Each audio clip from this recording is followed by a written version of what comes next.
Dodge teases jewelry Challenger GT all-wheel drive concept.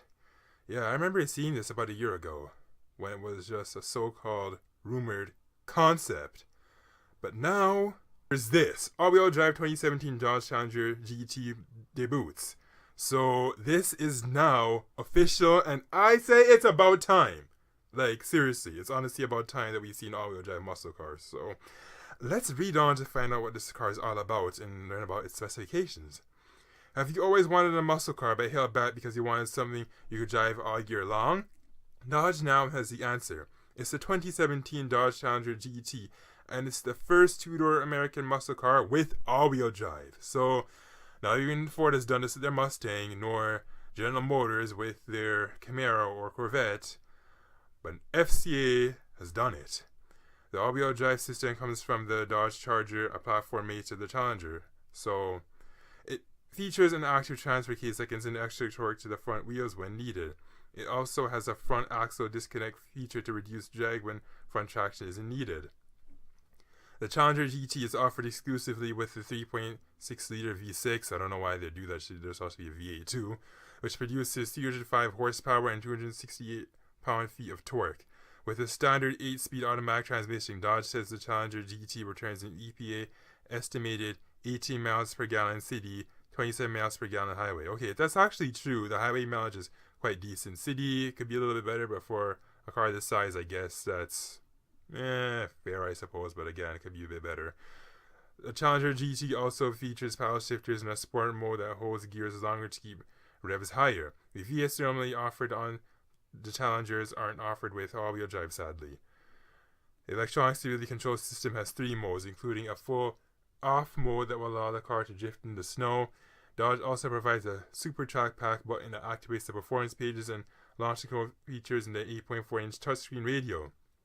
Performance pages can show information such as reaction times, 0 to 60 miles per hour times, G-forces, and lap times. For the exterior, only a small GT badge denotes that this is the all-wheel drive model. The tires are 235 55 R19 all seasons on hyper black alloy wheels. The exterior also gets fog lamps and a deck-lid rear spoiler. There isn't a wide body design as previewed on a concept Challenger of the GT. As I was just taking a look, I'm going to click on that link to see if that's it. Yes, that's the exact same concept I was just looking at from the other article.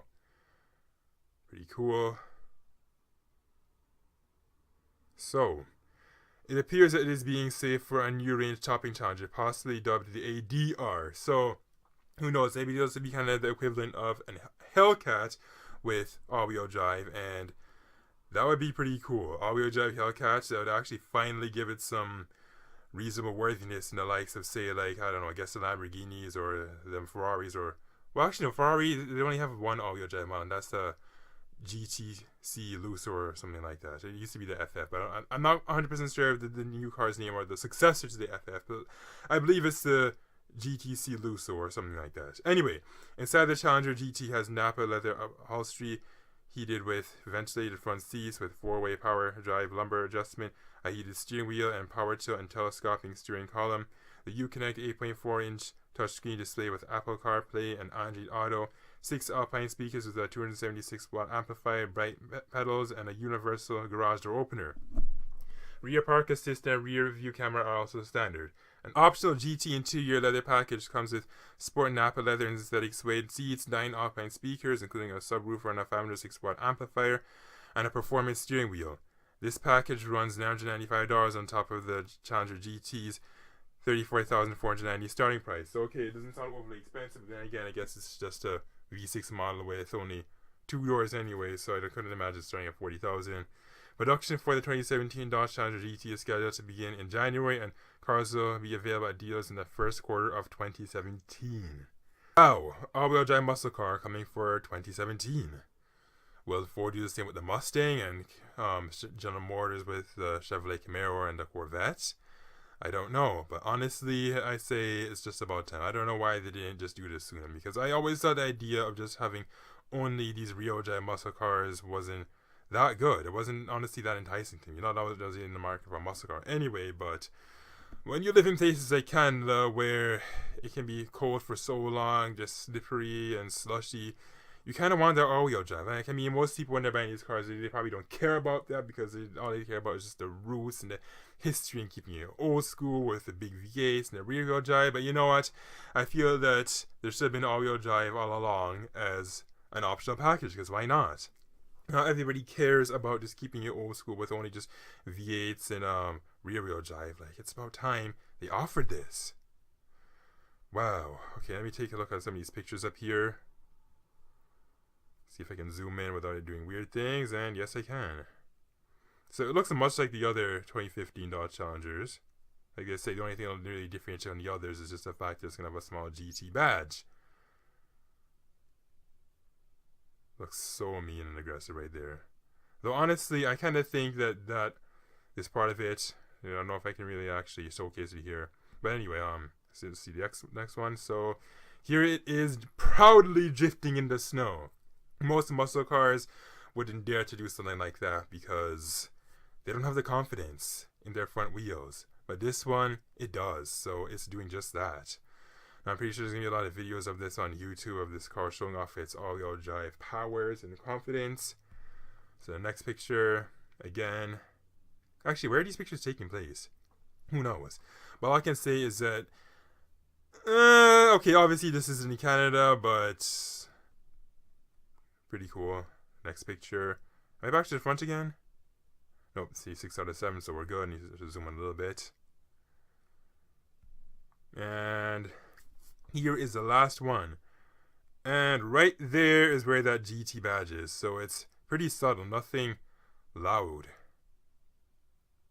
Wow, I don't know why they don't want to proudly differentiate and show off the all-wheel drive capabilities by like adding additional badges, but alas, I guess I don't feel like it. Okay, so what else can I do here? Is there anything else I can take a look at?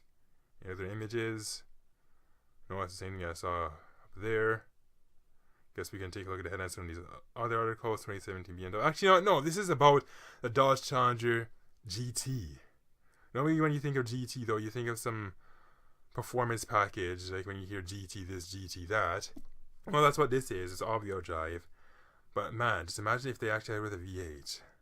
That would make a lot of customers happy. Or it would be pretty funky as if they had this all-wheel drive package, but with an all-electric model. Now that would definitely be something very interesting and very different. That would kind of be going pretty far away from the roots. Can you imagine that? An all-wheel drive, all-electric muscle car? Nothing like the good old days from the 60s and the 70s. Nothing like it. That would be really futuristic. But we'll probably eventually do that because, well, I'm on the topic of this actually. The FCA said that they're going to be revealing an all-electric vehicle based on, I believe, the Chrysler Pacifica, and then they had this idea with an all-electric Maserati. So you know what? It's not too far-fetched. Now, as for that electric Maserati, I don't know if it's going to be like all-wheel drive like this thing or not, but let's just say that we may be seeing some pretty cool things in 2017. Wow. Should I call it quits at this point? Is there anything more I can do here? Maybe I can read some of these comments. Yeah, let's read some of these comments. What happened? Did they just disappear? Why is this thing loading? Or perhaps I don't actually want to read them. I don't know. They were there, then they just disappeared. That's not cool. Okay, here they are. Alright, so Frankie Oster says, I really hope Dodge is coming out with the new ADR. I pray to the HB gods. LOL. Matthew Geyer says, awesome idea, too bad it's only a V6 like my Magnum all-wheel drive, takes the fun out of it. The Magnum RT was available with the Hemi, so why not the Challenger? So yeah, like I was saying, they should have honestly done both a V8 and a V6. So I'm going to make people extra happy because all these people, they prefer V8s over V6s because they're just that much fun and more exciting to drive. Depends on where you are. So, hold on a second, I need to read this previous comment to understand the other one. The man from Scene 24. What a stupid idea. Why spend all of that money for a Challenger only to drive in winter and watch the salt eat at it? Okay, I don't know what's the ignorance here, but I take it this guy, maybe he lives in a really warm country, so like, or maybe he just doesn't get it, but it is not a dumb idea. I say it's a good idea that's long overdue, honestly, because it's not just about winter. Like, even in summer, or even in places where the roads aren't too good, all-wheel drive, it really rocks. It shines, and it's honestly superior to rear-wheel drive, but I guess he believes it's dumb, although I strongly have to disagree with him. But anyway, so now let's read this guy. toned up one, replying to the man seen from 24. Depends on where you are. North Dakota doesn't sow its roads during the winter. So, again, honestly, I don't think it's just about winter. It's also just about practical, safer driving. And it's just the confidence of knowing that all of your wheels actually have traction. Now, okay, I guess I will call it quits with this video. So, I am out.